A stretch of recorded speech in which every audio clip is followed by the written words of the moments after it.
प्रेम से बोली गुरु भगवान की जय। देवियों एवं सज्जनों, फिर मैं अगले भाग में आपके सामने उपस्थित हूँ उस परम ज्ञान के साथ। तो वैद मुआ रोगी मुआ, मुआ सकल संसार, एक कबीरा न मुआ, जहीं के राम की आस। वैद भी मर गए, रोगी भी मर गए, और एकाएक पूरा संसार मर गए, और लेकिन एक कबीरा नहीं मरे। क्यों? उनको केवल एक राम नाम का आस है। तो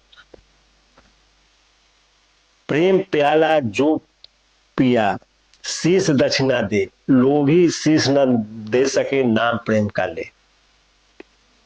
तो प्रेम जो है वह बहुत महत्वपूर्ण चीज है।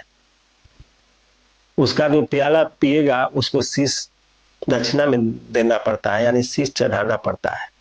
शीश चढ़ाने का, अर्पण करने का अर्थ सिर काटना नहीं होता है। जो सिर में, मस्तिष्क में भरे हुए जो व्यर्थ की बातें हैं, व्यर्थ की ज्ञान है, उसको महापुरुषों के सिर चरणों में डालना पड़ता है। तब तो मस्तिष्क खाली होगा, तो उसमें उनका ज्ञान का संचार होगा। और लोभी जो है वो कभी शीश नहीं देगा, केवल प्रेम की बात करेगा, और जो भरा हुआ है उसको छोड़ना नहीं चाहता है। तो एक बार रामकृष्ण परमहंस देव विवेकानंद का इंतजार कर रहे थे। विवेकानंद बहुत मेधावी छात्र थे उस समय का। तो रामकृष्ण परमहंस देव उनको ब्रह्म ज्ञान देना चाह रहे थे। तो एक बार विवेकानंद को रामकृष्ण परमहंस देव अपने पास बुलाए और उनको वह समझाए, जे देखो, हमको ध्यान से देखो, हम पर संदेह मत करना। हम वही राम है जो त्रेता में थे, हम वही कृष्ण है जो द्वापर में थे। इसलिए हम पर कभी संदेह नहीं करो, तुम हमारे उपदेश को सुनो, तुम ब्रह्म को प्राप्त कर जाएगा। तो विवेकानंद उनकी वाणी को सुने। फिर प्रथम मुलाकात था, फिर कभी चले सोचते हुए, फिर उनका कुछ वाणी उनको अटपटा लगा, चूंकि संतों के वाणी पहले समझ में आता नहीं है, उसको समझने में थोड़ा समय लगता है। तो बड़े बड़े ज्ञानी भी थोड़ा धोखा खा जाते हैं। तो विवेकानंद भी फर्स्ट स्टेज में ही थे, इसलिए थोड़ा सा कंफ्यूजन उनको भी हो गया, संदेह होने लगा। तो एक रोज विवेकानंद सोचे, यह कभी अपने को राम कहता है, कभी अपने को कृष्ण कहता है, अब भोग ऊपर से रहा है, ये क्या कह रहे हैं सबको समझ ही नहीं आ रहा है। क्योंकि विवेकानंद देखे ये अपने के राम कृष्ण कह रहे हैं, इनको रामकृष्ण परमहंस देव को कैंसर था, जो कि उनके गर्दन में छेद हो चुका था, वो पानी भी पीते थे तो गिर जाता था। तो सोचे कि जब राम कृष्ण है तो फिर भोग क्यों रहा है। लेकिन जब उनके ज्ञान से परिचित हुए, उनके शक्ति से जब परिचित हुए, उनके प्रभाव से जब परिचित हुए, तब इनको समझ में आया कि रामकृष्ण परमहंस देव कौन है। तो एक बार नारद जी कैलाश पर चले गए। संदेह तो है कि इस तरह से बड़े बड़े रिश्तों को, बड़े बड़े संबंध को समाप्त कर देता है। संशय बहुत खराब चीज है। उसी संशय में विवेकानंद पड़ गए थे, लेकिन समय आने पर संभल गए। तो एक बार नारद जी कैलाश पर चले गए। भगवान भोलेनाथ कहीं अन्यंत्र निकले हुए थे भ्रमण में, माता पार्वती को अकेले देखे। ये पूरा अपना पट्टी उनको समझाने लगे, ये माता आप बराबर अकेली रहती है, प्रभु को आपके लिए समय ही नहीं है, सबके पास जाते हैं, आप अकेला रहते हैं, अकेले ही गण प्रेतों के साथ आपका समय कैसे बीतता है, प्रभु समय नहीं देते हैं, खाली दूसरे के पीछे समय में लगे रहते हैं। इस तरह से माता पार्वती को भ्रमित कर दिए। माता पार्वती को, अब किसी भी आदमी को ज्यादा भ्रमित करने लगेगा तो कोई भी तर्क के साथ तो भ्रमित हो ही जाता है। तो माता पार्वती भ्रमित हो गई। जब भ्रमित हो गई तो भगवान भोलेनाथ जब कैलाश पर आए तो माता पार्वती उनसे बात नहीं कर रही थी। और दिन आते थे तो उनको दंडवत प्रणाम करते थे, लेकिन उस दिन आए तो माता उनसे बातें नहीं कर रही थी। कितनों भगवान भोलेनाथ उनको समझाना चाहे, उनकी मन की बात जानना चाहे, उनको सुख सुख लगने वाली बात सब बोले, लेकिन माता पर कोई प्रभाव नहीं पड़ा। वह समझ गए कि इनको हमारे लिए समय नहीं है, दुनिया के लिए समय है, तो आप दुनिया में ही भटकते रहिए, मेरे पास मत आइए। माता पार्वती एकदम क्रोधित हो गई बहुत ज्यादा, जो कि महादेव जी के कंट्रोल से बाहर हो गया। तो महादेव जी उनको कितनों समझाना चाहे वो नहीं समझे। तो फिर महादेव जी वहां से चल दिए। संदेह संशय रिश्ते को समाप्त कर देता है। जब माता पार्वती संदेह में आ सकती है तो साधारण को कौन कहे। तो वहां से भगवान भोलेनाथ निकल गए, निकल कर चल दिए तो आकर आनंद वन के महाशमशान में वो अपना निवास स्थल बना लिए। तो निवास स्थल बना लिए। अब कुछ जब समय बीता तो माता पार्वती मन में सोचने लगी, जो भगवान भोलेनाथ कहाँ चले गए, बेकार हम नारद की बुद्धि में पड़ गए, आखिर उनका कोई पता नहीं चल रहा है। माता पार्वती उनको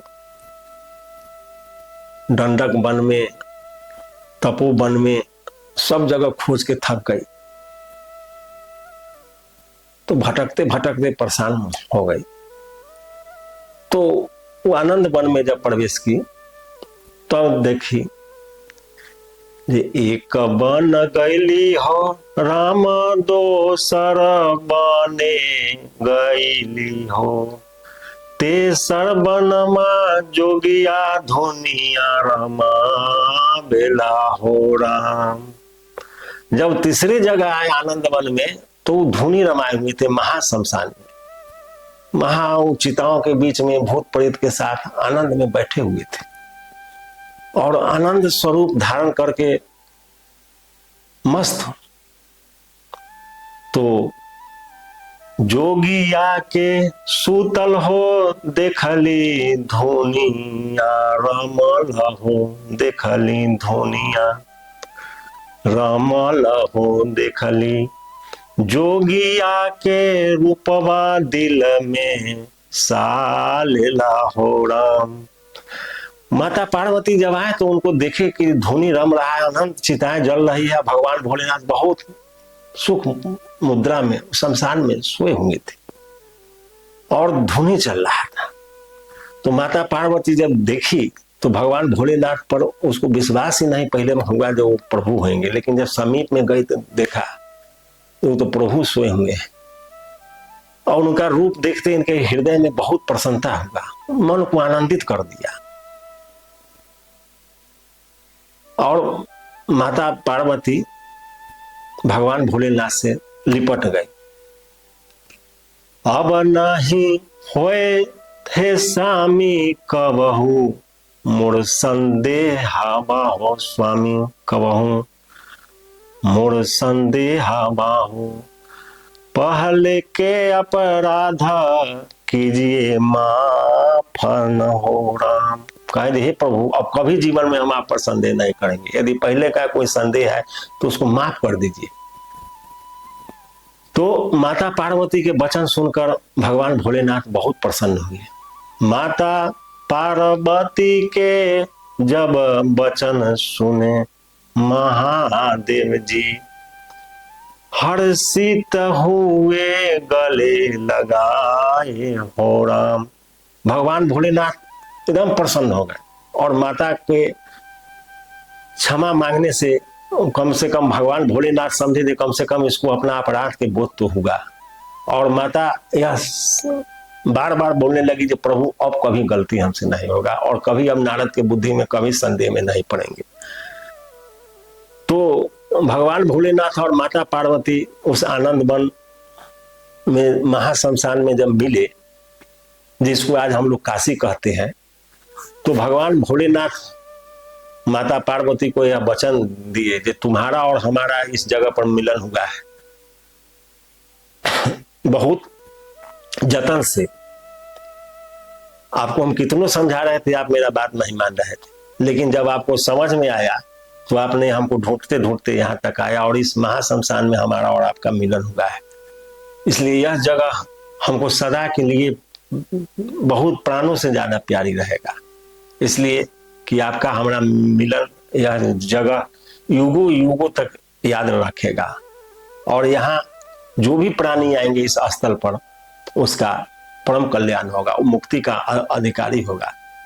जैसे आप हमसे मिल गए वैसे वह जीव भी हम लोगों से मिल जाएगा। इसलिए काशी की महिमा है।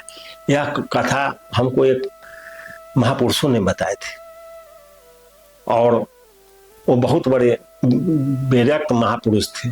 उन्होंने इस काशी की महिमा में मणिकर्णिका पर हमको इस कथा की जानकारी दी। जो प्रभु और माता का मिलन इस मणिकर्णिका घाट साक्षी है। ऐसे उसकी अनंत कथा है, वेद पुराण सब में भरा पड़ा हुआ है। लेकिन उन महापुरुषों के वाणी से जो हमने सुना वह हम आपको बताया और उन्होंने कहा कि यह बिल्कुल सत्य बात है। इसलिए कि ईश्वर को संत ही जानते हैं, उनके बारे में संत ही बता सकते हैं। इसलिए कि पोथी पढ़ी पढ़ी जगमुआ पंडित भया न कोई, 2.5 अक्षर प्रेम का पढ़े सो पंडित हुए। वो पोथी पढ़ने से कोई आज तक पंडित नहीं हुआ है। जो उस प्रभु के 2.5 अक्षर प्रेम को जो पढ़ेगा समझेगा वही उनको पा सकता है। उनको पाने के लिए कोई डिग्री की आवश्यकता नहीं है, कोई शक्ति की आवश्यकता नहीं है, केवल प्रेम की आवश्यकता है। तो इस परम प्रभु की महिमा अनंत है। इस बात को हृदय में विचार करते हुए उस परम प्रभु से अपना नाता जोड़े प्रेम पूर्वक, तो कल्याण निश्चित है, इसमें कोई संदेह नहीं है। फिर अगले भाग में जय गुरुदेव।